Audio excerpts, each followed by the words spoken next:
Hey guys, so I am here with the most beautiful Dianne Doyle-Lynch, who very coincidentally lives around the corner from me, even though we don't know each other. And she is from Okotoks. You are a healer. I first came across your work in a beautiful mother blessing ceremony. Is that what it was called? Mother's blessing? Yeah. And you just you have an amazing presence about you, and that was just such a beautiful piece to be a part of. And I had reached out to Dianne last week, and I was just saying to her that I probably wouldn't have reached out if I had thought about it for too long, because I would have thought it was improper or that I wasn't doing it right. And we agreed that this conversation is, there will be some parts that aren't proper and that aren't right, but it's important that we still have the conversations, I think, in our families, in our homes, in with so many people, just to bring awareness to what is going on in the world. And I would like to start it with that. In the very beginning, I was innocently ignorant towards this being a Canadian thing. I felt like this was an American thing. And I also will say that I didn't realize this was wrong, but I feel like I've learned this. I don't look at people for their skin color in any way. And so even just thinking about who people of color in my life, I had to like actually think about it, because I don't think about it that way. It's not, that's not something that is, everybody is equal to me. And I realize now that that probably isn't the right way to look at it. And I want to teach my kids more than I knew. And so I would love to hear what your experience is as a Canadian, as a mixed race family. Is that, what would you even call yourself other than a loving family of five with three of the cutest freaking kids? Exactly. It's so funny because so often I'll get it's sort of the awkward question of, so what do we call your children? And I'm like, Jalen, Keegan, and Rhea. Or what should I call your husband? And I'm like, his name is Glenn. Right? Yeah. Like, so if you can take away needing to call us anything, Yes. that's lovely, right? Because we're just goofs, right? We're just goofy family of five. But we do happen to look a little bit different. And so going back to your first comment of, and my husband and I actually did a segment on this on our page yesterday, talking about why seeing color is so important right now in order to actually get to a place of change. And there's a few different reasons why that's important. So to take away seeing someone, like, and we understand the intention, and I love that. I love the intention of, I see souls, I see beautiful humans, I see people that I love, and it doesn't matter if they have red hair, black hair, white skin, brown skin, right? Like we understand that intention for sure, but I think we have to get to the place now where it's, I see your color and I don't see it as wrong, but I Yeah. have to acknowledge it in order to acknowledge you as a human and Mhm. to acknowledge everything you've gone through in your life up till now, to acknowledge how you walk through life might be different than how I walk through life. That is a big one for me that I've really been sitting in this week.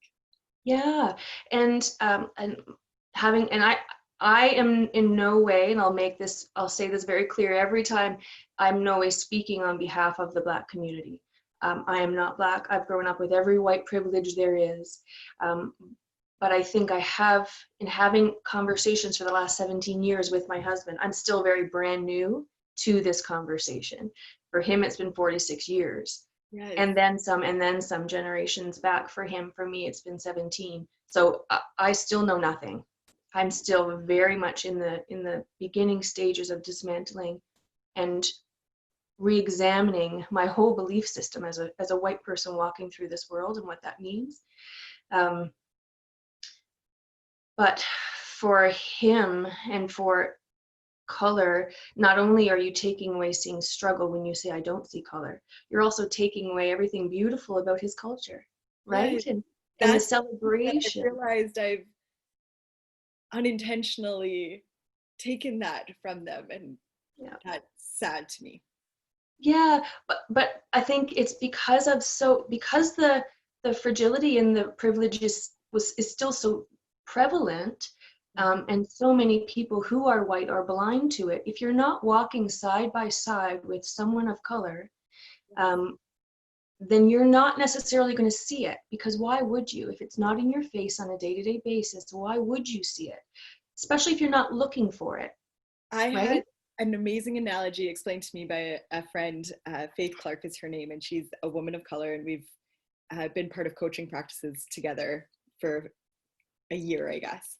And I loved this analogy. It just helped me see it so much clearer of when before she had children, she had friends that had children. And so she would go to their house and she would be in their kitchen and she would learn about how hard it was to be a new mom and learn about how their house ran and how the baby slept and all of these things. But she was in the house.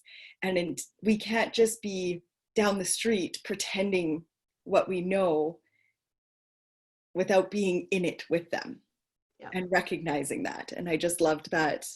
It just became very clear for me when she said it that way of like, yes, okay, that is, I can't know your experience if I don't get into the trenches with you. Yeah. And even as far as we can go into the trench, we still won't really get it. No. Right.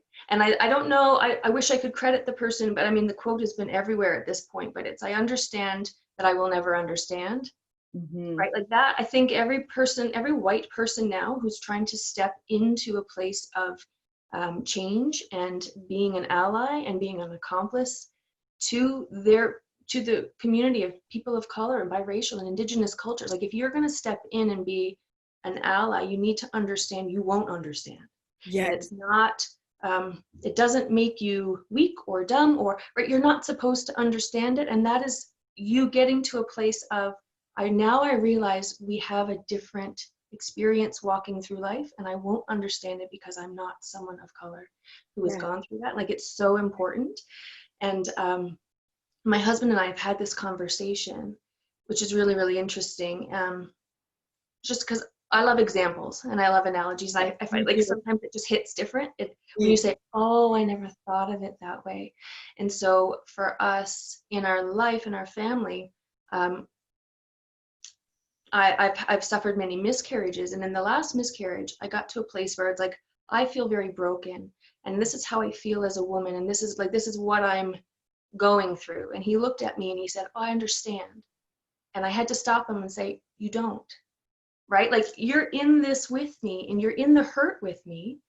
This is part of your life too. And you feel that sadness and loss and hurt, but you don't understand what I feel. No. Right. And so then Good we analogy. we flipped it. And then I said, right. And I see him and I see what he's going through. And I'm holding his hand in that and listening and holding the best space possible I can for him and our children of healing. But it's the same thing. But I won't get it. I can't say I understand because I won't.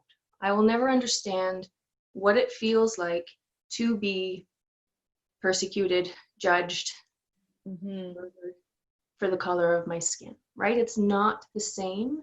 Um, but I'm going to do my very, very best to hold the best space, to speak the words that I can find as an ally for everybody. And that's what I can do. But to say I'm understanding it or I get it, oh, I get it. Yeah. No. No. Yeah. So everybody needs to come from a space of I understand, I won't understand. And I'm going to do my very best to do everything I can other than claim that, right? Yeah.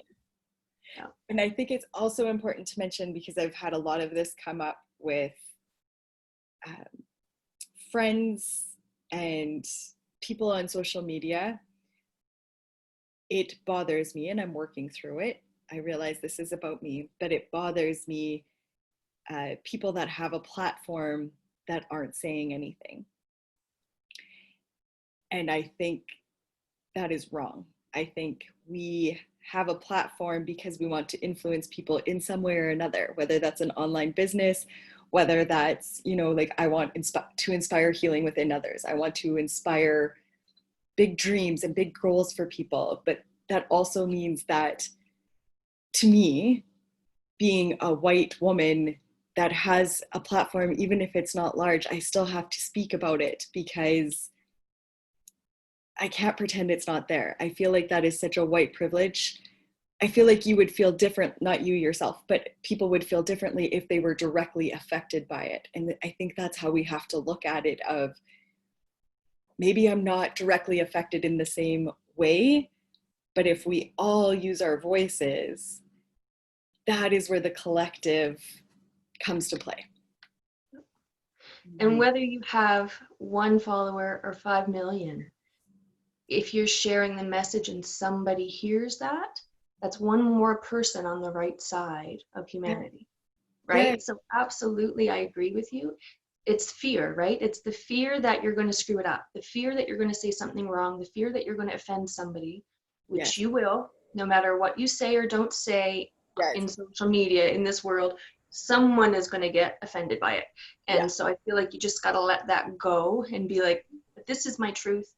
And if you're offending people in the Black community, and if you're, then be very humble in your apology and then go back and do some more work, right? It's sort of how it goes. Yeah, Like, that's how we learn. yes, be open and willing to fail at this while using your voice. Because if you're staying silent, you're failing already. Yes. Right? And I feel like staying silent is choosing a side. Yep. Silence is compliance, right? Yes.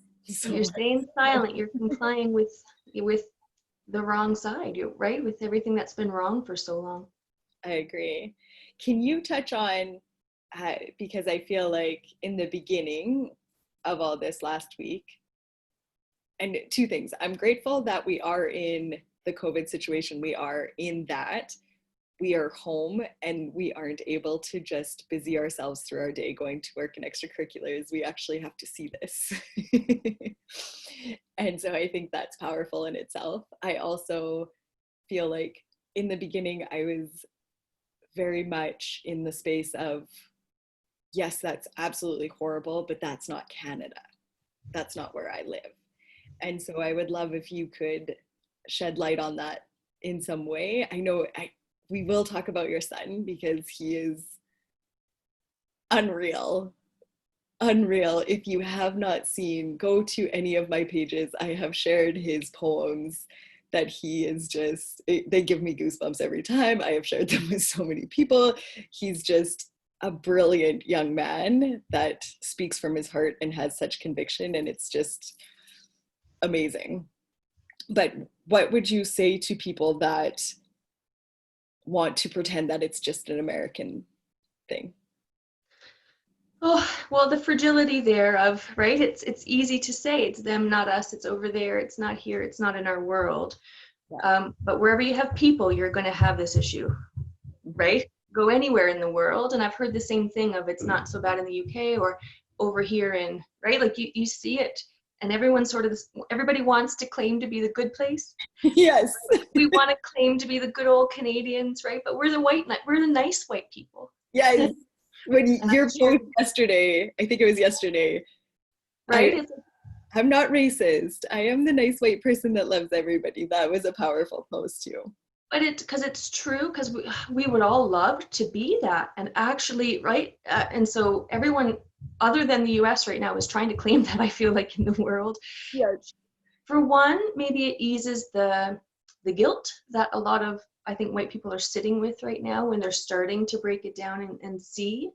Yep. And to then deny is not, there's no healing in that, there's no growth in that. So it's sort of, for us, I mean, the reason my son speaks so eloquently about racism is because we started conversations with them at a very young age about what this looks like and about what their dad's experiences have been and their grandparents' experiences have been, but also for his experience, because he has experienced racism. And we did go through a period at school where the jokes started at the lunch table, and the bathroom was being blocked, and he told he wasn't allowed in. And these conversations had to get deeper because there was no way in hell we were going to let him get broken by it. Yes. And so it started very young in our home, and to go even further back than that, we've actually had family members walk away from loving us when I married my husband. And so for me to tell him and tell the children when they ask, why don't we know grandma? Yeah. Sorry, is because of her racism and her ignorance. And that's why you're missing out on a whole chunk of your family. So he has firsthand knowledge of what that feels like, which is why in his writing, it bubbles up with so much truth, because he sat and observed and listened and talked with us about all of it. And he's a writer. He's a brilliant writer anyway. Just He's brilliant. He's since he was 11? little. Is he 11? He's 13 now. 13? He started writing. He started some of those were actually from a few years ago. Oh, Some of those poems he wrote. So it's because we had to have the conversations, because even in the nicest of towns, our nice little Okotoks town, it's there. And unfortunately, when we started a few years ago going to school administration and saying, can we create more celebration of diversity? Can we create a diversity week? How about we come in, like, can we start doing these celebrations for kids who look a little bit different and are starting to get treated as such? yeah. How about we switch the narrative and give them a chance to be celebrated, and give the white kids who maybe don't know any better a chance to celebrate them? Yes. And unfortunately, we were shut down. And they said, we don't really know what that would look like. And I said, I'll do it. And they said, not right now.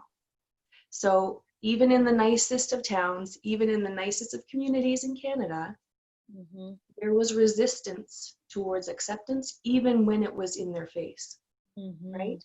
And you live down the block and you love our rainbow step, and I love that. But we've actually had neighbors refer to our house as that black guy's house. Oh, wow. So, right, it's, yeah. And my husband will have a million experiences where they get accused of stealing when they go to Walmart, when he's nowhere near what was broken or emptied, or right. And it I just want people to hear this. Your husband has the most beautiful energy about him. I actually briefly did come across you guys when we were filming Tanya Ryan's Heart Song. And your little girl was so little, and it was windy, and it was kind of crazy. Yeah. We got a chance to talk. We were just in our hearts. But you're drawn to you guys. Like, there's just this positive, amazing vibe about you guys. And so for you to say that to me, of him going to a Walmart and being looked at differently, shame on people, like, for being able to just look at the color instead, because if you came across your husband on the street, he is so friendly and so nice, and he has this huge smile, and he's happy, and he's probably dancing somewhere. Probably, right? More often than not, if you find him, he's dancing. Yep.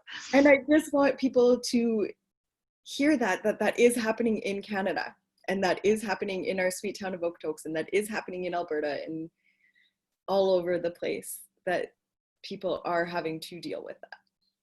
And I mean, the thing is too, is that for every one person who's still hanging on to these ugly, ignorant views, there's 50 that are allies and supportive and fighting with us and for, you know what I mean, so supportive and so loving. But even if there's one, it's one too many. Yes. Right. And I feel like at this point, we need to get to a point where it shouldn't be uncomfortable for my husband to be Black in Canada. It should be uncomfortable for the people who challenge him on it or judge him for it, right? So now it needs to get to the point where it's uncomfortable for the people who are still holding those backwards, old school, hateful, ignorant views. Like, let's make that uncomfortable for them. And I think that's where everybody's uncomfortable right now, because nobody wants to be that person. Nobody, like, people don't want to step in and, like I said, be offensive. But they don't want to be the hateful one, and so people are trying to navigate. These white people are trying to navigate. Where do I go next? Right? What's the next step for me, even here in Canada? Right? Exactly. Do you have an idea of what the next step is for your family. Not that I don't expect you to know as a Canadian whole what we should do by any means. I'm not putting that pressure on you. But if there, how can we support you in a local way and help see change or make change or use our voices? What is the most beneficial way for us to use our voices in this right now? I think it's going to be for everywhere and for everyone is, if you're seeing it, speak up, right? Because it's too often you see it happen and you go, oh, that was uncomfortable, or that wasn't very nice in your head, and then you walk away. Yes. But like I said, how about we start making it uncomfortable for the person who's being rude, not for the person of color, right? Yes. And so if everybody gets to the point where it's like, I'm not going to stay silent if I see it. If I see it, if I hear it, if I'm around it, I will be an ally with my voice. I will be an ally with my presence. So let's rally around the people of color in this community, right? The Indigenous people in this community, the members of the LGBTQ in this community. Like, let's extend it. I know the focus right now is on Black Lives Matter, but we can extend it to other communities as well, right? And other populations. You feel comfortable with that? Because I have seen some shame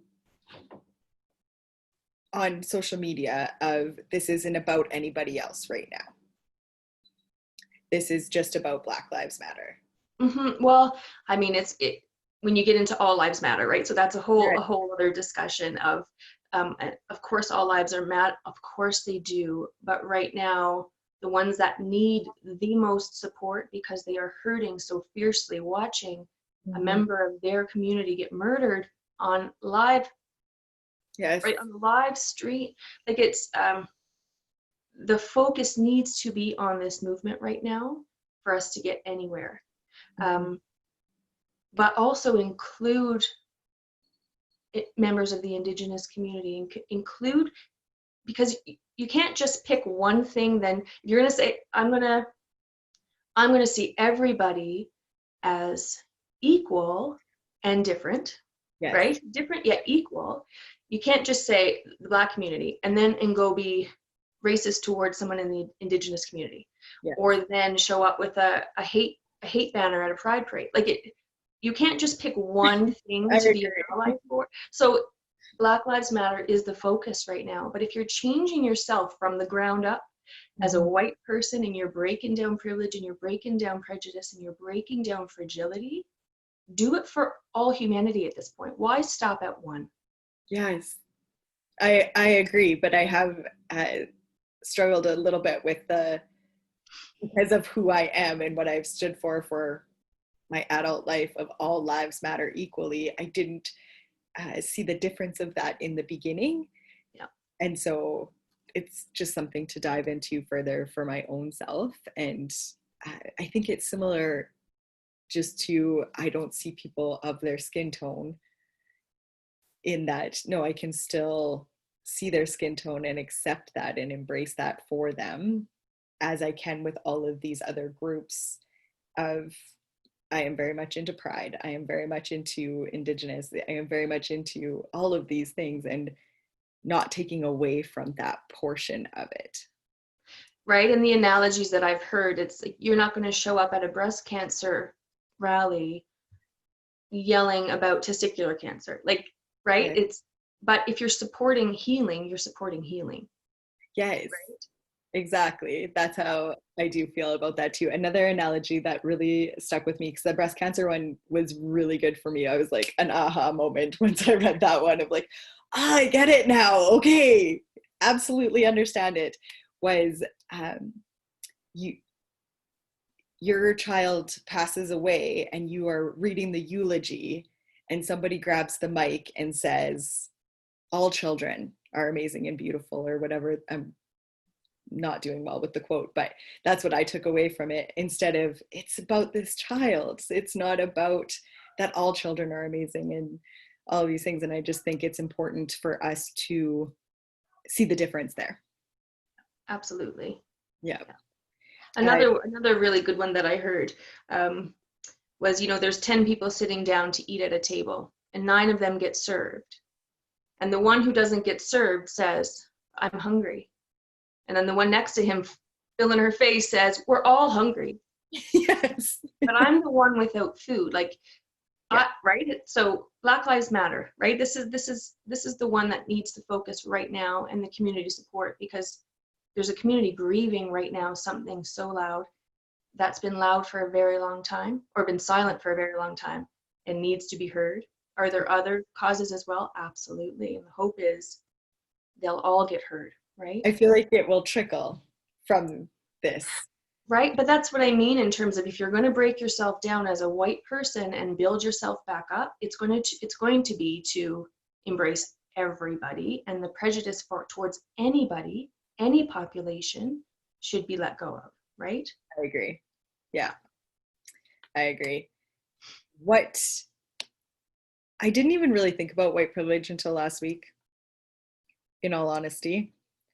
I have always thought I've been blessed and that I am lucky. I just never put it together, I guess, with my race in any way. And now I recognize a lot of that. And it's been a very big conversation in our house of like, okay, well, that's white privilege right there. Like, let's just call it out right now. And my husband was a little bit uncomfortable with it at first because we're very positive people. And so we try to focus on the positive in things. And it felt like I was being very negative to him in that. And I was like, no, this is where I want us to talk about it even more, because I don't want that to be a negative connotation, but I do want my children to see what that is. What was like something that was an eye-opener for you with white privilege, or with your children, or any of your experiences, even when you and Glenn got married? What's something that has stood out that is like a myth that you would like to call out almost, or bring awareness to? I don't know if there's actually one specific thing. It seems like it's like he comes home from the grocery store, and when I say, how was it? He knows what I mean, right? Yes. In terms Or of even like, that. right. Yeah. Whereas he doesn't ask me that with the same intention of, like, when he comes home and I ask him that, I'm asking, do you need support, right? Do you need to, right? That kind of thing. Yeah. And like it doesn't happen the other way around. No. And for him, he's this big 6'4" right man who has a big presence.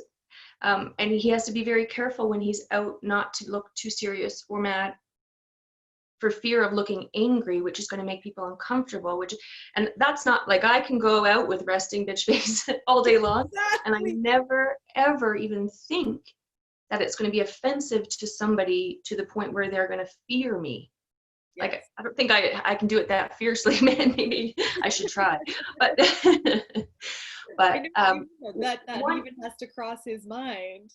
yeah, and it crosses his mind all the time. So, right, like, he's walking through life putting more energy into just existing safely Yes. in this world, like more energy than I ever would have to.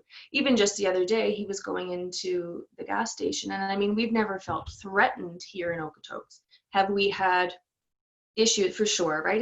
But Yeah. so I have no rational feeling to see a police car and my husband walking by it and go, oh no, I'm scared. And yet in my stomach, it twisted, because what I was seeing in my head was George Floyd under the knee of this police officer. And it's just the knowing that he has a different walk through life than I do. Mm-hmm. And I recognize that fully white privilege everywhere I go, every step I take. When I take my children out, people say, oh, how sweet. And often when he's out with them, the looks are different. The energy is different, right? It's different. One example I'll give in terms of it all hurts my heart, but it's not about me, but I'm trying to understand, is my sister-in-law was here for Christmas one year, and she has the most beautiful, beautiful big afro, or she did at the time anyway. And we were going out to a local restaurant for New Year's. Dinner and drinks and songs and dancing. There was a live band. And you know, my family, they were the only people of color in the whole place, which is, you know, not rare. That happens all the time in Okotoks, right? It's a very white community. Yeah. But every time she would pass by the bar to go up to the dance floor or to the bathroom, you'd have people like heckling, like, "Oh, Macy Gray," or like they're yelling out names of Black women with afros, not "I love your hair" or "What's your name?" It's "Let me heckle you with Black names that I can think of that match your afro." Like it was just like I could just see her face, right? And she's such a peaceful, just she would never have caused a scene. Yeah. She was never going to put that energy into it because there was no point. They weren't going to hear it. Yeah. But nobody heckled me as I walked past, yelling out names of celebrities that Yeah. they thought I might look like, in one little group, like any red hair celebrity that they've ever seen, Yeah. like whether I look like them or not. Like people, I didn't have that same energy thrown at me. Like, so every time she passed by, she was reminded, A, she's different Yeah. in a space, like she looks different and they're acknowledging it. And plus she looks nothing like it. Was a very stiff, right? It was ugly and it was annoying. Now, I eventually wanted to sort of push them off their bar stool and just be I like, was shut you up, yeah. right? Why is this the And, focus of your evening in any right? capacity? And then even the same going into the bathroom, right? And with her and drunk girls coming up to touch her hair. And it's just like, no one's coming up to touch my hair, right? So like just the white privilege that I have my own personal space that people aren't invading, Yeah. because they think they can come up and touch me in a public bathroom, right? It was so offensive. And oh my God, white privilege. I wouldn't even think to defend myself walking to a bathroom from the drunk girls who are trying to touch me. Do you know what I mean? Absolutely. White privilege, white privilege, white privilege. As I walk through life, I walk through it differently than my husband, his family, my children, um, in a white community. And I see it every day. Eyes are wide open. Yeah. Also, like, even just the conversations he and I have, and we've talked about this, the fact that people are very comfortable, white communities have been very comfortable coming to me to say, would you like to talk about it? Can you, right, in different Facebook groups, and would you like to come talk about your experiences, right? Whereas they're afraid to ask my husband, Yes. right? Nobody's asked him to come and speak. A lot of people have come to me and asked me to speak about it because I'm a safer conversation, maybe, Mm-hmm. right? 100%. White privilege, like that is a right. I take that privilege very seriously, which is why I speak about it, which is why I use my voice, because I see that white privilege and I will take advantage of that every time to share any messages I can that can maybe inspire some change in somebody, And I right? just love that about you. And I have had a similar, I can't think of what the quote was that I read this week about it is like I definitely have white privilege, but it is also my responsibility because I have white privilege Yeah. to use whatever voice I can use in this, even if I don't fully understand it, but to be able to bring that to the table in some capacity. Mm-hmm. Yeah. So recognize your privilege, use it to the benefit of other communities if you can, Yes. right?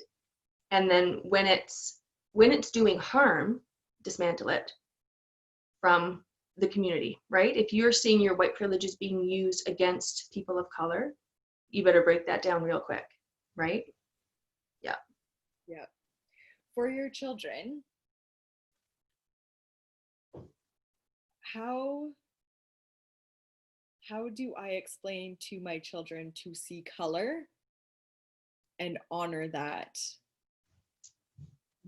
Or do I just teach them, I guess, to, if they see something that is wrong, to speak up and use their voice at that time? I think we're at a time in history right now where there's never it's never too early to start teaching children different, right? Like to start teaching children, like, yeah, absolutely. You see that his color is different than yours. That means his ancestors came from somewhere different. That means he has a different level of melanin in his skin, Yeah. right? Because of where his ancestors, like it's so you can start talking. And isn't that amazing? Be aware that the history is there where that wasn't always okay. Be Yeah. aware that in some places now it's people think it's not okay, And you can be a voice if you see it being talked about, or like if you see people being treated the wrong way. I think kids from a very, very young age will understand all of that if you give them a chance to. They're brilliant, right? Do you follow The Conscious Kid on Instagram? No, I haven't. They have a really cool post that, or I thought it was really cool, about talking about when children are born and how they don't see color. And then it goes through the first 5 years and how children can be racist, very much so, by the age of 5 because anti-racism isn't a thing in their house.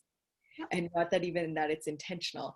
I lived 15 years in Saskatchewan, and so very small town, very white town. There was the one token Black family, there was the one token Filipino family, the one token Chinese family. Is coming from Calgary, like I went to high school in Calgary, so it was a little bit more cultured where I grew up. And so moving there, I was just like, this is crazy and disgusting how this comes across to me, of like, oh yeah, that's the Pakistani guy. They literally had a nickname for him that had to do with that. And I just think that's so crazy. But I think for people that get to live in those bubbles, how do you think we take, because they don't have a lived experience that's negative with it, right? That's my big thing right now. And even, I live 10 minutes away from a reserve. And so I've been unpacking this week of what my feelings are. My kids went to school with Indigenous kids. I never looked at that as a negative thing, or I was actually excited finally this little school in southern Saskatchewan that has different races in the school. This is great. And nothing against white people, but I just want my kids to like see all of that and experience all of that. I encourage people going forward from here of unpacking what is yours to do with anti-racism or racism or any of that. Do you have anything that you would add to that? Because I just think I was unpacking what my experiences were with Indigenous people, and I have no negative experience at all. However, if I was, and I put myself in this boat because I was talking with a friend that still lives there on a farm, if there was a car that came screaming up full of Indigenous boys, I don't know what my reaction would be. I would be afraid. I'm just going to own that. But I have not ever had that experience. So that is not what I should be carrying forward, because that's racism right there, to even have that thought. And so I just don't know how to explain that to people that don't have it in their world. Does that make sense? Absolutely. I feel like, a few years ago, people could very much just stay in their bubble, and that would be a very, very good excuse maybe of why they did, right? But I feel like with social media right now and the connections that are out there and the amount of voices that are speaking, you want to unpack, like if you want to do this work, everybody out there has every opportunity to do it if it's their choice, no matter where you live, right? No matter where you're from, no matter what you're doing, if you want to do this work, you'll find the resources. And whether it's a lived experience or not, that might never be your opportunity, right? And hopefully it's not an opportunity that you ever have in order to ever hit home. But if you want to do the work, you can. So there aren't really excuses anymore. I mean, for my parents even, so same thing. We grew up very, very in Newfoundland, right? Very rural community. Everybody's white. Like it's the whole province. I mean, there's very little culture. There is First Nations culture there, and but the majority of it's Irish, Scottish, French, right? That's sort of what it looks like there. And so for my parents, like they had no context, no reference point, but hearts wide open. Have they stumbled and said the wrong things along the way? Oh my God, yes. Offensive, and gotten called out for it, yes. And instead of being defensive or fighting, they stopped and said, shit, right? And learned differently. And when it came time for them to step up and pick a side, they chose my husband and I and my children. which was very important because they didn't need to, because they had never had a lived experience with it before. Yes. And yet they still were able to do the work, and they're still in a very rural community, and they will be the first ones that speak up on our behalf now. Right? So two people who have never had this experience, and people are listening, right? And so it's such a good thing. Yeah. And so, like I said, I don't think there's an excuse for people to say, it's too far away from me, there's no way I could actually learn about it. If I never see it, then it doesn't really affect me. I feel like at this point in history and with the resources that are out there, that's not a valid excuse anymore. No, I agree. I love that. And I just encourage people to, my fear is that, next week, next month, when this isn't as prevalent in the social media feeds or whatever that looks like for whoever is learning in whatever way, that it's not forgotten what happened in the last week, and that we continue to unpack those things and look at those things and learn more about those things. And that's definitely something that is important in our home that we have been discussing of, no, this is a regular situation that we are going to continue to look at, not when it's not just black squares all over my feed for a whole day. Like when you teach your children to apologize for something, right? You say, well, we've always taught our kids, like, don't say sorry unless you mean it. Yeah. And if you mean it, right, if you're going to, that means you're going to try your very best to change your behavior as you move forward. This is what an apology means. So I encourage people right now, if you're a white person apologizing to Black communities and promising to be, right, if you're going, make sure you mean it. Yes. Right? Make sure you're going to follow through. I don't think the Black community right now needs fair weather allies, right? And like you said, it's a trendy hashtag for a little while, and if that made you feel really good about yourself and you think you've done all the work and you're good, then you're good, right? You posted all week, you're good. Yes. You're a nice white person, right? Exactly. I've earned my badge of honor now. Yeah, then there's still so much work to do, right? And you will see that. You will see. My hope is there's enough people that this is changing them on a cellular level. Me too. Changing them on a level so deep in their own heart that they won't slide backwards and forget. Yes. That moving forward, you will see allies everywhere, right? Standing up, making it uncomfortable for the people who aren't changing. Yeah. Right? That's the hope. That's the hope. That is my hope too. Absolutely. I also want to just briefly touch on that. This was a discussion I heard yesterday, and it touched me in that I can't call myself an ally. I haven't earned that yet. Just because of a couple of posts or a couple of conversations or reading one book and I watched one documentary, that by no means makes me an ally yet. Nope. I feel like that needs to be something that is earned over time, not just in a short stint. Yeah, you don't arrive as an ally because right, you checked off 5 boxes of right how to be an ally to the Black Lives Movement. We should just settle that white privilege right there. Right, I did it. I got that badge. I'll wear that button, right? And and then never do anything with it. Like, that's not how it works. It will be throughout lifetime, and it'll be an ally then to humanity. Be an ally everywhere you go, to injustice everywhere you see it. Right? I love that. That is beautiful. Well, I thank you so much for your time, Dianne. I truly, truly appreciate that you took the time and energy to share this with me and the people that I can put on my platform for. I feel like there are a lot of questions out there for white people of what is the right thing to do. And I hope this just opens them into knowing that there is no necessarily right thing other than saying something. Getting the ball started and getting the ball rolling and keeping it rolling, of being aware. And like, apart from sharing and supporting Black community, as a white person, when people say, what can I do? Things like this, where we're not centering ourselves in the story, right? In terms of, we want it to be about change, but it's an invitation then for anybody who's not sure where to go, it's an invitation to come be part of the conversation. Yes. Right? Because in a lot of Black communities right now, like for you to go to somebody who's grieving and hurting and struggling and angry about something that they have every right to be grieving and struggling and angry about, and ask them to teach you to do this work, it's not fair, right? It's not.